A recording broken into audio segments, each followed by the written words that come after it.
Alright, so here's a review of our Massey 5710 with the Dyna-4. It's the global series. It's got the global cab on it. It's got the 941X loader on it. Just kind of give y'all some review and kind of give you an idea on what we think about it, how we like it so far. About to do the 500-hour service on it, probably this weekend. Right now we're hooked to a square boiler, so I had to unhook all this here in a little while. So far, I really like this tractor, right? So why did I go with a 5710 instead of a 5711? Because the dealers and Massey seem to be pushing a 5711, right? So the biggest reason I went with it is cost. So when I priced this tractor, Massey gave me two quotes, one on 5710 and one on 5711. Of course, I got one on 4710 too, right? But at the time, they didn't have that Dyna-2 transmission out. Wasn't gonna be out for a couple months when I bought this tractor last May. So, and it hadn't been out and proven, so I wanted to go with something that was a little more proven, right? So, anyway, the biggest reason was cost, right? So I think it was a $5,000 upgrade for the 5711, but the PTO horsepower is only like 4 horsepower more, because there's so much loss to that Dyna-4. So my plan is, when this thing comes out of warranty, is to do a tune on it and bring it up. And bring it up to about 120. Does it has enough horsepower now to do what I need to do. Mainly, it runs this baler. That's its main job. It's the main reason we bought it, was run that baler. If we run a bush hog with it, we got a chicken litter spreader that we run with it, and then just odd and end stuff, you know, pull a hay wagon here and there, and just odd and end stuff. And its main reason I bought it was hooked to that boiler and accumulator right there. So let's kind of go through that. Does it have enough horsepower to justify the 10 and save $5,000 and do a $2,000 upgrade later and do a tune? I think so. And save $3,000, right? And I'm not really losing a whole lot of horsepower in the meantime. I know the dealers and Massey's trying to push that 5711, but I know why Massey's doing it. They're gonna make more money. I don't know. I don't understand the dealers. I don't know if they're making more money on it or what the deal is, but they really push 5711. But anyway, so I got third function on this tractor. Y'all can see it there to run the accumulator, and then I have a grapple, but mainly just run this accumulator, or just grapple. I'm sorry, just hay grapple. And then that's really all I've done to it. I've changed all the old 50 hours, I think, was the first oil change. And then, other than that, I've just added stuff I need to run boilers. I got the little hookup for our coons, round boiler, and then I've added cameras for the accumulator and the boiler, and then I've added this for the boiler, for the acid sprayer, and fan on the boiler. And then this comes from the bell monitor.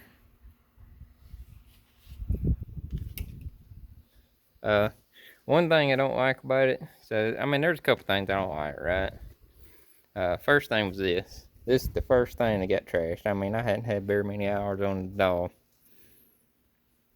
and they got all bent up. To me, it's just ain't a very good design. I understand the need for a guard, but it's a little cheap, weak design. Just bent right up. Next thing is, Massey, put some daggum caps on these things. Why do I have to spend more money to put caps on it to keep this stuff clean? That's ridiculous. Alright, another thing. Bought the tractor. Ain't never had windshield washer fluid in it. They didn't put it in it from the factory. Dealer didn't put it in it. It's not, I mean, it's little nitpicky stuff with Massey, I think. It's like, man, just do it right, right? Next thing I had was tractor's a little over a year old, right? Bought it May of last year. It's June of this year. Got it last year, run it, and it just seemed to get hotter all summer long. Like it just would not cool down. So this spring I started running, noticed it was just that much worse. I said, dang, I gotta get this fixed. So I started digging into it, looking at forums and looking on Facebook groups and asking as many questions I could. Tried to get the dealer to come out, can't get the dealer to come out. So I just kind of took it upon myself. Let's figure out what's going on with this tractor, right? So everything I read was add more Freon. Everybody'd say add more Freon if it ain't cooling, or there was something else. I can't remember what that thing was. But it turned out, see this silly air intake right here? It's on the back of the tractor. All the dust is on the back end of the tractor. So you're just sitting there sucking dust right up. Y'all can see I got a duct tape because it's stupid. I got a duct tape. I'm gonna make a plate go over that, block it off good.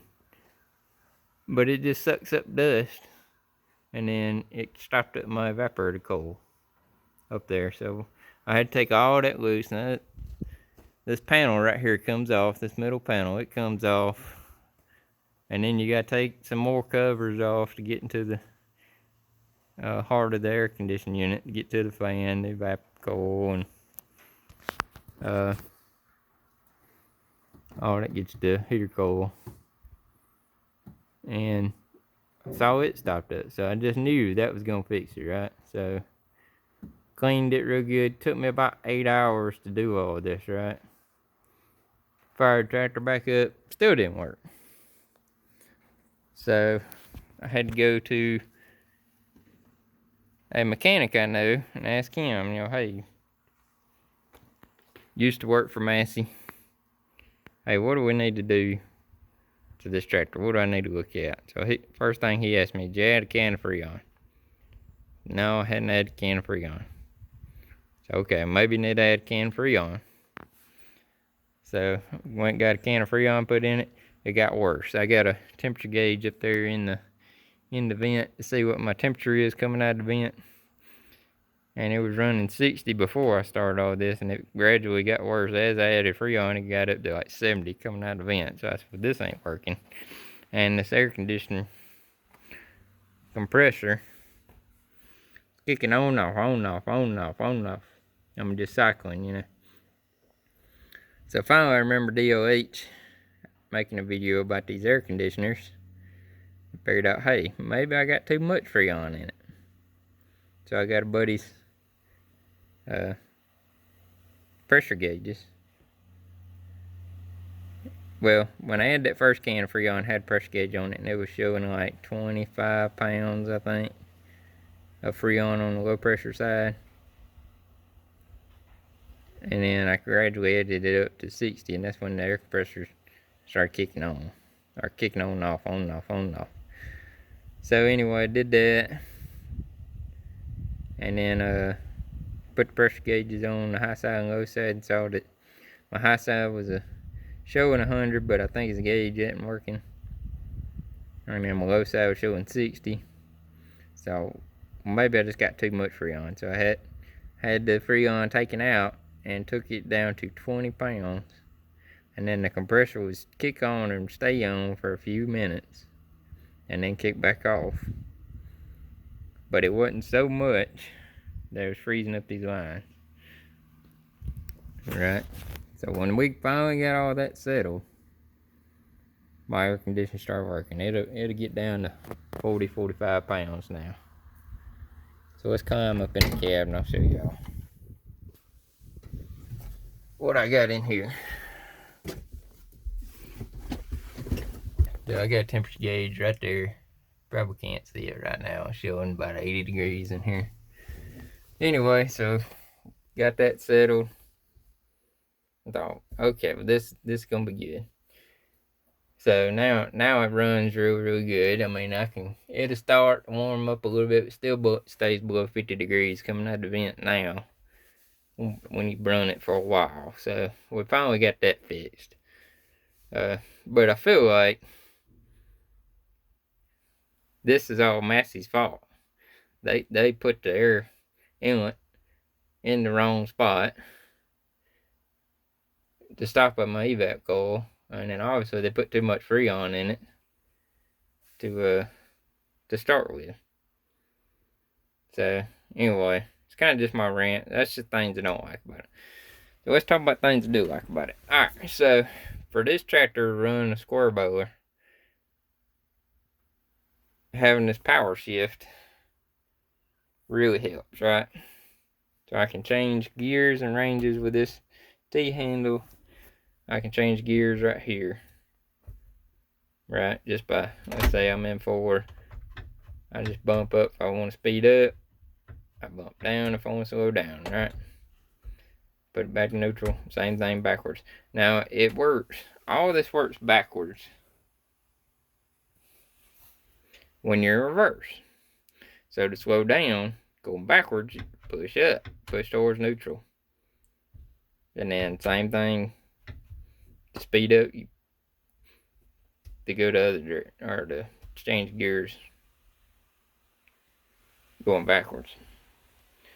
So it's really confusing because we have a new Holland with the power shift in it, and it's just up or down. You know, it's not, let's change directions. So it's confusing. It really is. I mean, I'm sure Massey's got some engineers sitting there saying, oh, this is the greatest thing ever. I mean, some people may love it, but from somebody who runs other equipment, it's confusing. And you just you have to remember what you're in. But that's nice. Thing I really don't like about it is this how you have to raise and lower your lift arms. And then you set your position with this. Well, I'm used to other tractors having this side. You can fine tune with this. It's hard as crap to fine tune with a button. Right? But it is what it is. This thing don't say a whole lot of 3-point action. It is nice having a brake on PTO. Now this is really nice, right? You got combining hydraulic valves, which will speed up that loader really good. The problem is, so with the combining valves on your hydraulic pumps uncoupled, the loader's kind of slow. When you flip it and combine your valves, or combine your pumps, or whatever you're doing, the loader gets really fast and jerky.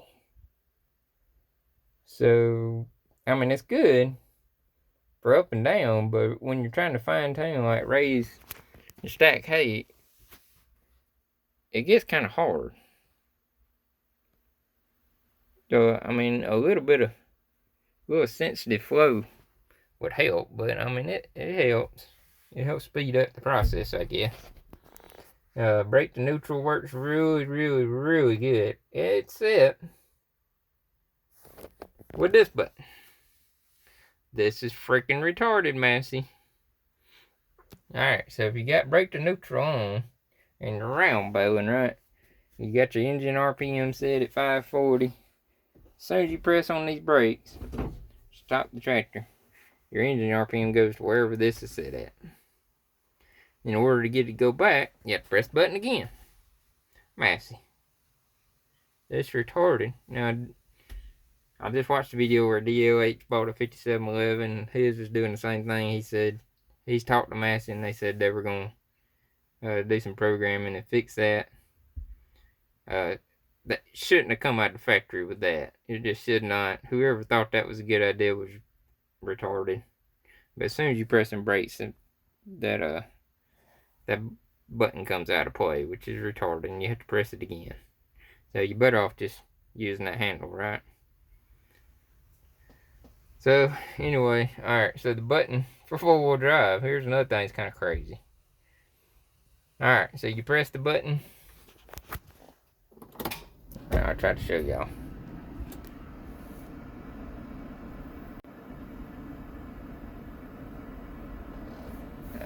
May not go away for now. Alright. So y'all can see 4-wheel drive's off, right? If I press the button, 4-wheel drive comes on. See that 4-wheel drive with the A in there? That lets you know you're in automatic 4-wheel drive. Which is good, right?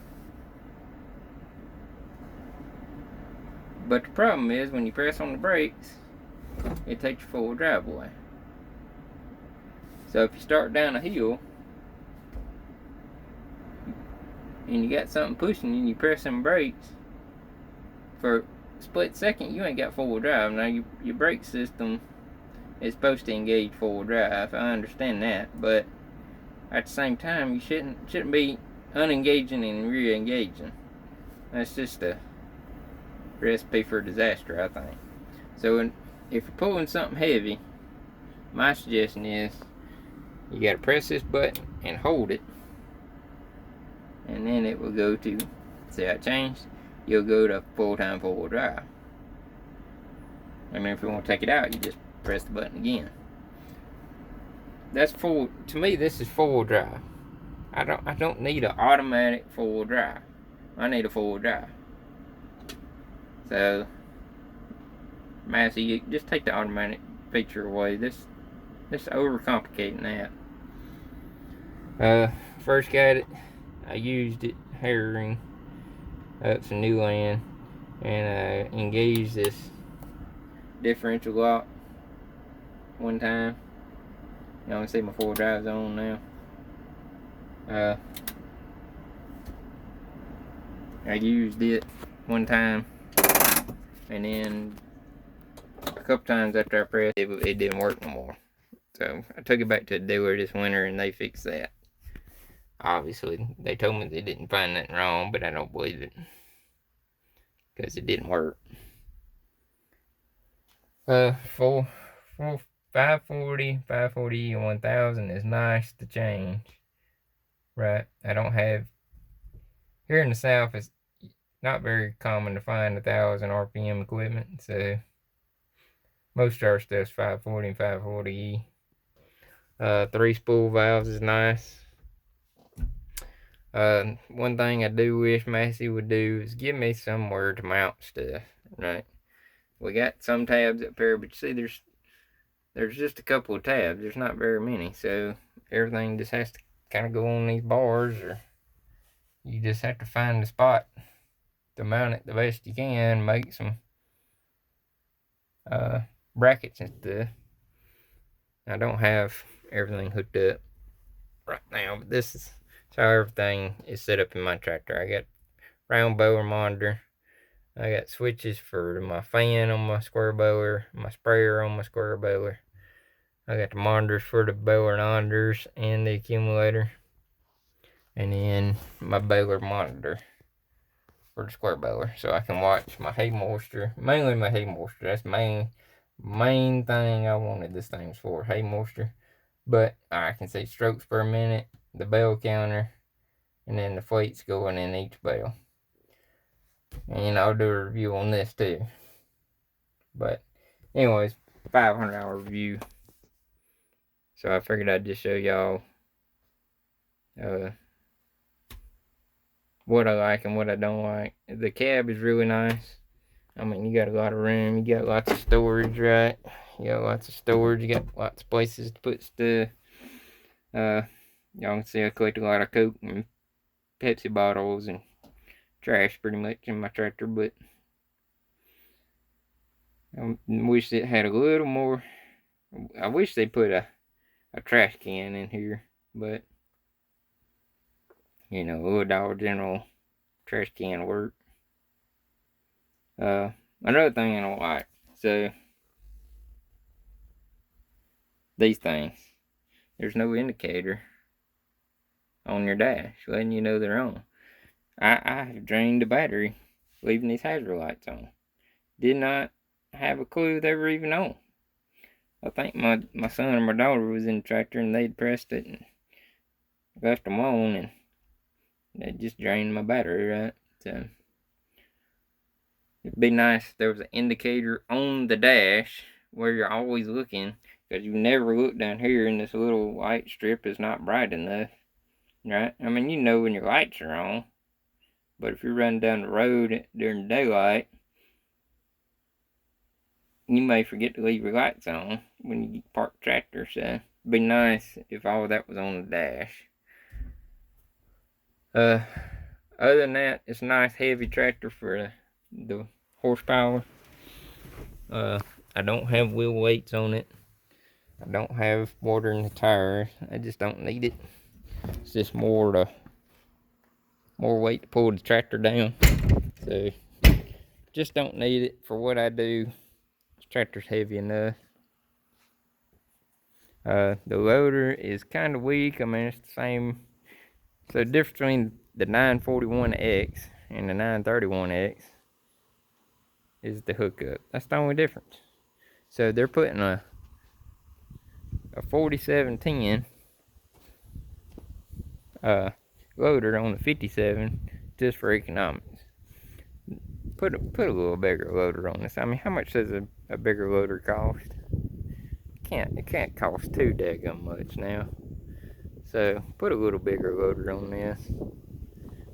I wish it had the John Deere style quick disconnect, because these things right here, they are a pain. So my plan is I'm gonna redo it at some point, put valves in here so I can drain this, because you can't put no pressure. You can't hardly hook these things up if you ever take the loader off. Now, I've only took the loader off one time. I had somebody bust my windshield out for me coming down the road, and I had to take the loader off for the guy to put the windshield on.